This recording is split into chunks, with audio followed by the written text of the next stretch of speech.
let's look once again at this idea of the area underneath the function x squared between the values of 0 and 1. In other words, I want to figure out what is going to be my area underneath this function.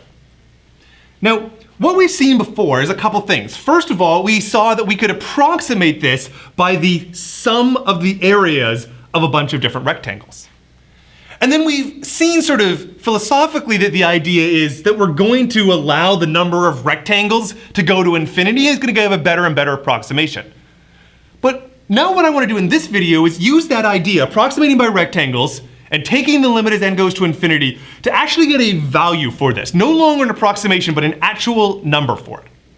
So I'm going to remind you that what we're doing in a different way of presenting it is a definite integral. The integral from 0 to 1, that's where I'm going between, of the function x squared dx, and it's going to be written down as this computation we've done before. The limit as n goes to infinity of the sum of some xi squareds delta x.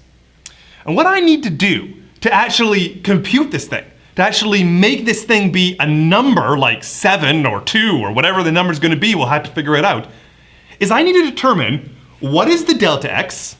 I need to figure out what exactly are the xi's, and then I hopefully will result in some sum that we're actually able to compute. So let's do the delta x's first. If I think about my interval is from 0 to 1. And what I'm doing in my sum is I'm breaking this up into n different components. So my interval is now going to be broken up into n subintervals. So what's the width of one of these subintervals? I've got an original width of 1. I've divided it into n different pieces. So I think the width is 1 over n. In other words, we can see that the delta x is whatever the original interval was from 0 to 1, or a width of 1 minus 0, divided into n pieces, and I'm just left with 1 over n. All right. What about the xi that I have here? That's my next question. So if I have this xi, what I want to figure out is some actual choice for it. And it's up to me. I could choose a left endpoint, a right endpoint, a midpoint, many different ones. I'm going to choose the right endpoint, and I'm going to try to write down a formula in terms of I for this particular right endpoint. And the way I want to think about this is I start at 0, and then I go over one width, 1n. And then I go over two widths, so 2n. Then I go over three widths, so 3n. And in general, what I'm going to say is that my xi is I go over I amounts times whatever that delta x was. Okay, let's test to see if this formula makes sense. If I chose I equal to 1, so I'm looking at xi, it would just be equal to delta x. And that does make sense. If I start at 0, then I'm saying I go over just one width, and I'm going to the right endpoint. That's an amount delta x over. And then if I choose a 2 here, so it's twice delta x, I'm saying I start at 0, I go over 1 delta x, I go over a second delta x, and that's the right endpoint of my second rectangle. So I think this formula works. Okay, so I've got this delta x, I've got this xi. Let's take both of them and we're going to put them into my formula here. So what I get for this area, the limit of the sum, it's the xi squared, so I put in my xi squareds. And then it's the delta x, that's the 1 over n, so I multiply it there, and it's this big, messy, gnarly expression. All right, so we've made a decent amount of progress. We've tried to compute this area, and we've written it out as this limit of the sum. The sum is now written entirely in terms of the n's and entirely in terms of the index variable I. But now I want to figure out, can I actually figure out what this value is going to be? Do I know what number this is going to be? Now, the first way I can clean up this formula is note that the sum here depends on the index variable I. The sum doesn't depend on the n.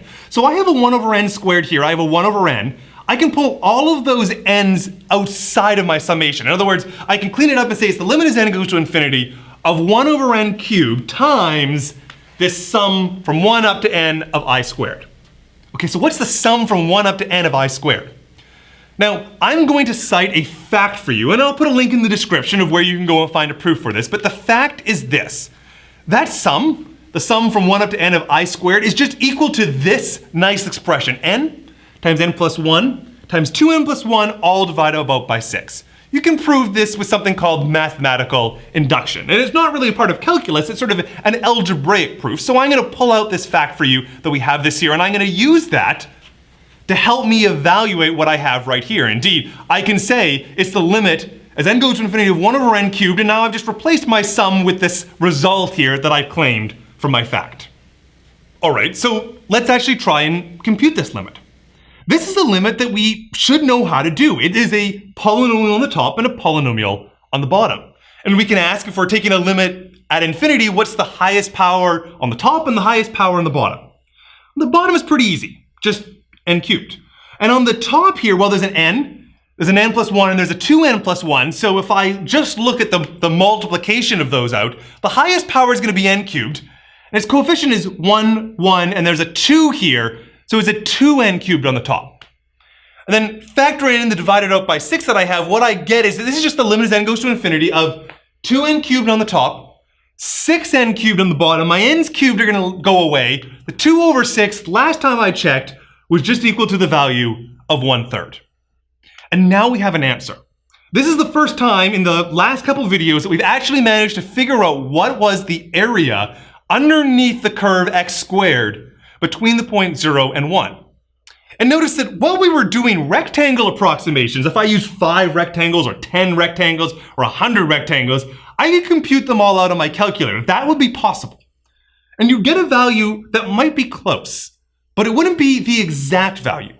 The claim here, the magic of the indefinite integral, is that it gives you the exact value, that by taking this limit of this particular sum and evaluating it correctly and using some algebraic tricks and going in and evaluating a limit at the end, it's a bit of a process, but it gets us to an actual number. The area under x squared between 0 and 1 is equal to 1/3.